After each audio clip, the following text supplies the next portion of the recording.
নমস্কার, বিশ্বাস প্রোডাকশানে সবাইকে জানাই স্বাগত। আজকে আমি বানাতে চলেছি পটল চিংড়ি। পটল চিংড়ি সেটা আপনাদের কাছে আমি শেয়ার করছি। এই যে আমি এই পটলগুলো এখানে আমি কেটে নিয়েছি, এখানে গাটা আলুও কেটে নিয়েছি, এখানে পটলের খোসা ছাড়াইনি, এখানটায় আমি গাগুলোকে চেঁচে নিয়েছি। আর নিয়েছি চিংড়ি মাছ। কড়াতে সর্ষের তেল দিলাম এবং পটলগুলো দিয়ে দিলাম। পটলগুলোকে আমি ভালো করে লাল করে ভেজে নেব। পটলগুলো দেওয়া হচ্ছে লাল করে ভালো করে ভেজে নেওয়ার দিলাম, ভেজে নেবো ভালো করে। এই যে পটলগুলো আমি দিয়ে দিয়েছি, এবার পটলগুলোকে আমি ভালো করে ভেজে নেব।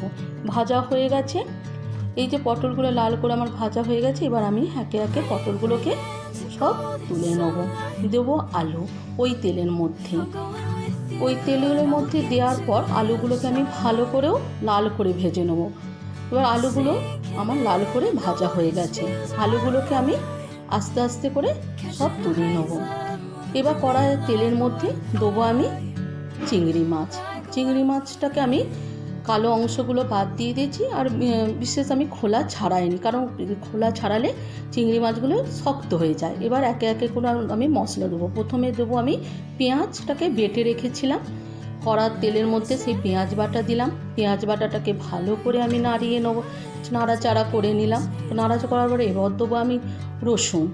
এই যে রসুন বাটা, সেই রসুন বাটাটাকে আমি দিয়ে দিলাম। এই যে দেখুন রসুন বাটাগুলো দিয়ে দিচ্ছি। এবার রসুন বাটাকে দিয়েও আমি ভালো করে আবার নাড়িয়ে নেব। এবার নাড়িয়ে নেবার পর আমি দেবো আদা বাটা।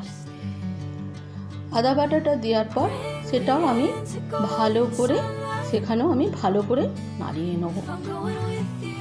নাড়িয়ে নেবার পর আমি ভালো করে, এবার এখানে আছে টমেটো, যেটা আমি পেস্ট করে রেখেছিলাম, সেই টমেটো পেস্টটা আমি দিয়ে দিলাম।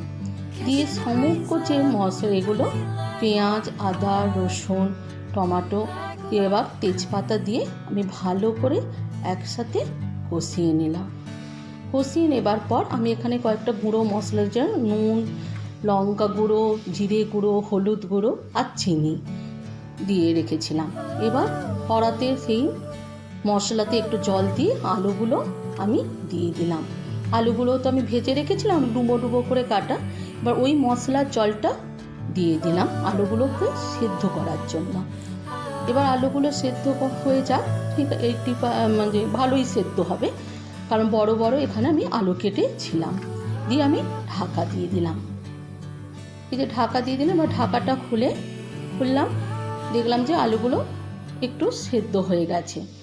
এই যে আলুগুলো একটু দেখলাম যে আলুগুলো একটু সেদ্ধ হয়ে গেছে। দেবার পর আমি পটলগুলো দিয়ে দেবো। ভাজা পটলগুলো আমি দিয়ে দিলাম। দিয়ে আমি আবার একসাথে ভালো করে নাড়িয়ে নিয়ে আমি আবারও দিয়ে দিলাম ঢাকনা চাপা দিয়ে দেবো। ভালো করে ঢাকনা চাপা দিয়ে দিলাম। দেওয়ার পর আবার কিছুক্ষণ বাদে আমি খুললাম। এরকম ঠিক এরকম মানে ঝোলটা ঠিক এরকম, গ্রেভিটা এরকম হবে গাঢ় গাঢ়। এবার এরপর আমি যে ভেজে রাখা চিংড়ি মাছগুলো ছিল সেইগুলো আমি দিয়ে দিলাম। চিংড়ি মাছগুলো ওই মশলার জলের মধ্যে আমি ডুবিয়ে দিলাম, যাতে চিংড়ি মাছগুলো একটু সেদ্ধ হয়ে যায়, কারণ চিংড়ি মাছ সেদ্ধ হতে বেশি সময় লাগে না। এরপর আমার সমগ্র রান্না একবারে পুরো কমপ্লিট, কয়েকটা গুঁড়ো মশলা ছাড়া। এবার এখানে দিলাম জিরে গুঁড়ো, দেবো আমি গরম মশলা গুঁড়ো, এই যে গরম মশলা গুঁড়ো, আর ওপর থেকে দেবো আমি কুচানো ধনে পাতা। একবারে কষা কষা করেই ছিলাম আমি পটল আলু দিয়ে চিংড়ি মাছ, ফলে আলু পটল দিয়ে চিংড়ি মাছ এইভাবে আমি বানিয়েছিলাম। এবার ঢাকনা দিয়ে দিলাম রেস্টের জন্য। খাবার সময় এটা গরম ভাতে পরিবেশন করলাম। আপনাদের কেমন লাগলো এই কষা পটল চিংড়ি, তা আপনারা আমাকে কমেন্ট, লাইক, শেয়ার করবেন। আর সবাই ভালো থাকবেন, সুস্থ থাকবেন। ধন্যবাদ।